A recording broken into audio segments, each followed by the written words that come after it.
Hello, this is Alaz, and today we're going to be playing Alex Kidd in the Enchanted Castle really quickly now, so let's try to keep up. We're going to pick up this bracelet right here. It gives our attacks this power beam. We don't need it right now, though, because the first stage is actually pretty easy, so, yeah, we're just not going to use it. We're all going to open up these chests here, get these bombs. That's the official currency of the Alex Kidd world, and well, we're going to need them for the next stage, where we're going to be buying some stuff, like the Civico Paco motorbike right here. We're going to take his motorbike, give him the scissors, and well, equip our two items and dash our way right out of here. The motorbike is a pretty useful thing to have if you've memorized the stage beforehand. Make sure you don't crash into those red blocks though, because they will wreck your bike right out. So we're just gonna stop here, slide into the second store, and pick up the Peticopter, which will help us gain some vertical distance, but not in this stage. We're going to be using it later. Get the rice ball, and then make our way to the Splashy Sea, which is admittedly not that splashy, to be honest. Really, all you need to do is just, once you hit the water, make sure you hold up, and make sure you walk into the water, not jump in, because then you'll sink like a rock. But really, the basic strategy here is just to hold right.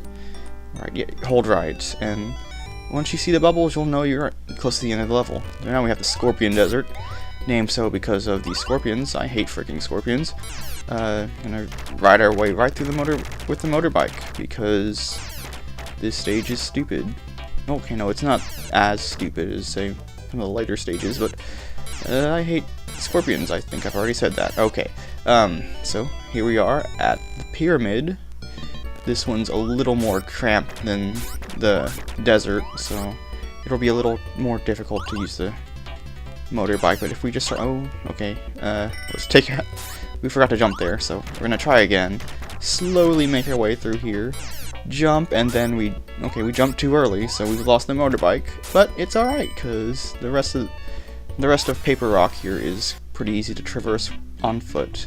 Okay, now she is the queen of the desert, and well, she's also challenging us to a rock, paper, scissors match. She'll go down easy with scissors, but she's asking for another chance. We'll give her another chance because I'm kind of a gentleman, so try paper, because she's probably going to change up her tactics with a rock, and we predicted that pretty well. Okay, so with her out of the way, all we have left is the Hee-Ho Forest.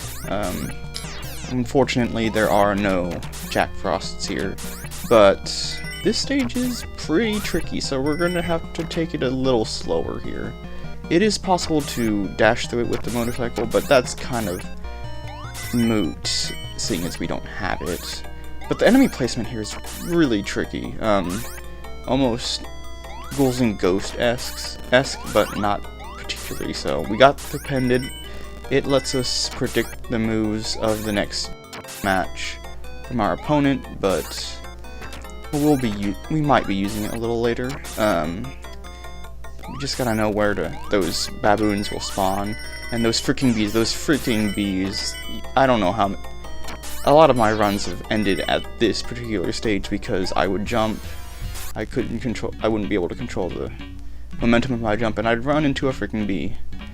But now we have this bear. He's pretty easy. We're just gonna have to give him the rock, and he goes down. Being the scissors lover he is. Okay, so we take his rice ball and make our way to Tropics Town, which is almost exactly like Rookie Town, I think it was called. But whatever, it was a forgettable stage, and so is this one. But we are going to be picking up one item here. It's the cape, which will grant us a little bit of invincibility. We're gonna snip it off from him, and well, we're just gonna make our way through the rest of the stage. Pretty easy here. It's kind of a break for the second half of the game, which I guess ramps up in difficulty somewhat, but not here, because this stage is actually pretty easy. There's actually a top route and a bottom route. We're going to be taking the top route because, well, it's easier to get through. There are less hazards around, so there's that. And I mean, this stage is also pretty easy to motorbike through, but again, we don't have the motorbike, so it's kind of pointless. Watch out for those old men. They like to teleport into completely inconvenient locations, but they're not much of a hazard until the second rock mountain stage, which will follow this one. Okay, so here we have the big old man guy who prefers to attack with rock, paper, scissors like the other bosses here. But we will have none of that, so we're just going to wait out and give him the scissors when needed, because he also likes paper. Alright, and take his rice ball and make our way up the rest of the mountain. Okay, this one's a vertical scroller, and it's also pretty tricky because it relies on Alex making these jumps to very narrow platforms. And if you've played Alex Kidd, you'll attest to the fact that he's a pretty slippery character. He has a lot of momentum going behind him, and he's hard to stop when he's in the air, so you really need to make these jumps very calculatedly, I guess. Calculatedly. Is that even a word? Well, whatever. Yeah, we kind of missed there, but we're just gonna have to get back up, and here we're gonna have to take a page from Reet's playthrough from the Let's Play Olympics 2. He used the cape here to get past those guys, and I'll do the same because the enemy placement here is also pretty stupid.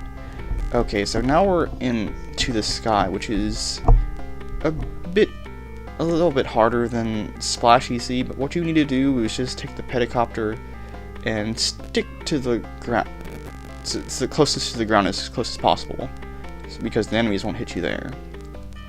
And that's all you really need to do.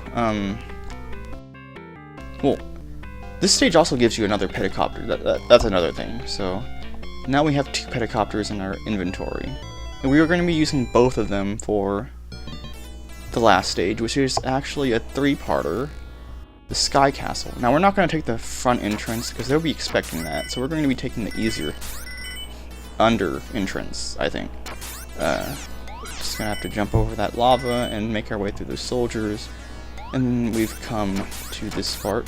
Just gonna take down those blocks, jump on this rubbery, bouncy material, and make our way through these chandeliers. Some of these chandeliers later on will be manipulatable with switches, but we'll get to that when we get to that. Okay, so these chandeliers will lower on you pretty quickly, so you're going to want to make our way through here. Make this really tricky jump. Most players will want to go the top route, but that's a little easier. It's a little easier, but it's not as quick. You can also lower that chandelier down on these robots. It won't kill them, but it'll get them out of our way. But we're just going to kill them because they're easy to kill, and it's a quicker way. So we're going to jump over these soldiers, make our way through this pyramid of blocks, and then we have this chandelier lowering on us, but it's easy to just jump over that fire and not hit the spikes. This stage isn't, and this level isn't, this room isn't that easy. We have these mice over here and the spikes, but we made our way through pretty well. Okay, and it looks like the floor's collapsed on us, so now we are going into the second part of the stage. This is actually the first checkpoint within the stage. Up there was a rock, paper, scissors house containing, I think, a pendant, but we don't need it, so we don't care. Okay, we're gonna make our way through that chameleon, jump up here and use the pedicopter. What you're really supposed to do is you're supposed to jump up and kick off that rubbery black stuff, but we're not gonna do that because that's infuriating and I don't like it. What you're supposed to do here is lower the chandelier and jump up there, but again, pedicopter because it's faster. And you know what, we're just gonna cheese our way through this section entirely with the pedicopter because we're cheap-ass bastards. Those platforms right there will actually collapse on you if you jump on them, but we won't have to deal with them. We're just gonna crash our first pedicopter here because it's easier to just crash it rather than just exiting out from the menu.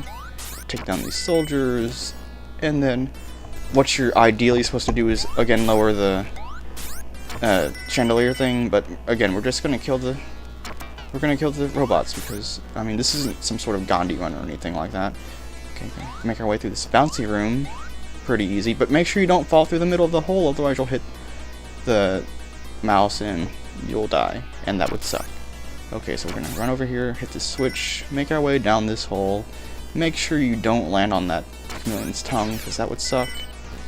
There's a secret passage on this floor. Tear it down. Okay, so very carefully not jump into that lava, but jump into that water, because you'll need to. Not hit that spike on the bottom. You want to exit that room from the top, because you'll hit that spike immediately. There's a secret passage right there. Destroy it, get through. Because what you need to do for this room is you need to lower this chandelier, make it out, and that other chandelier will raise up, so you'll be able to make it through the top entrance. You could also go through the bottom entrance, but I prefer the top. But make sure you don't hold left when you're entering, otherwise you'll hit that fire, because Alex likes to slip downstairs, and that's very inconvenient. So once you exit this stage, you want to jump right immediately, and then crouch down and tear our way through here. You could also use the pogo stick here, but I don't have a pogo stick, so we're not going to do that. Make sure you don't have left hand, whatever. Just don't land in the lava in that room. Okay, so we're going to take a secret shortcut over here. Jump up on that secret rock, paper, scissors house over there. I think you can get a cape there, but we don't really need it at this point. We're almost done. We're going to crouch down, tear our way through this secret passage. The final boss is coming up in a second. You could turn off the collapsing ceiling with that switch, but it's too much of a hassle. We're going to have to hit this left switch right here. The right switch will actually lower the chandelier. And now we have Ashura, or Ashra, whatever. He will challenge us to 2 rounds of rock, paper, scissors. But we can safely guess that he'll be using scissors both times, because the things that the bosses and the shopkeepers use actually are dependent on what difficulty level you're on and how many rock, paper, scissors matches you've engaged before them. So we were able to predict pretty much all of these matches. So what you need to do is just crouch down over there and hit him from underneath his fists, and you'll be able to defeat this game in less than 13 minutes. So yeah, that was Alex Kidd in the Enchanted Castle. We are done with this game. Apparently, the king in which Alex was trying to save was actually the ruler of this particular nasty kingdom of Paper Rock. And so yeah, apparently we were supposed to save him, but he was actually behind the entire thing. What a jerk. But I guess that's just how it goes here in Paper Rock. I mean, considering the bartering system is based off of paper, rock, scissors, gambling on paper, rock, scissors, kind of weird. But yeah, I'd like to thank Reed for his original speedrun of this. He provided a lot of hints as to how to speedrun the game, and without those I probably wouldn't have been able to do so. And also the existing tool-assisted speedrunner of this game, which showed me that a lot of the levels of this game can actually be sped run through with the Sucopaco motorbike. And well, we were able to get further in this game than Decoy could in his Legacy of the Wizard LP, but that's neither here nor there. We have a few minutes left, so maybe we can fill it out with like some differences from the other versions of this game. The Japanese version actually has different names for the bosses, like the shopkeepers, the John Gorilla, and the desert bosses, Tanya. In the American version, they just have generic names: Gorilla, Queen, Bear, Wizard. Okay, in the Japanese version, they're also playing strip, rock, paper, scissors, so the loser loses their clothes. In Korea, Samsung actually released their own translation of this game. It's actually kind of based on the Western release as far as the Jonkin matches go, because the rock paper scissors matches go, because losers get a ton dropped on their head, but they took out the Jonkin Po sound effect from the American and Japanese releases. Well, this has been Zalaz with week 6 of the Let's Play Nostalgialympics. I hope I did this run pretty fast, and I hope to do better next time. Well, I'll see you guys later. Bye.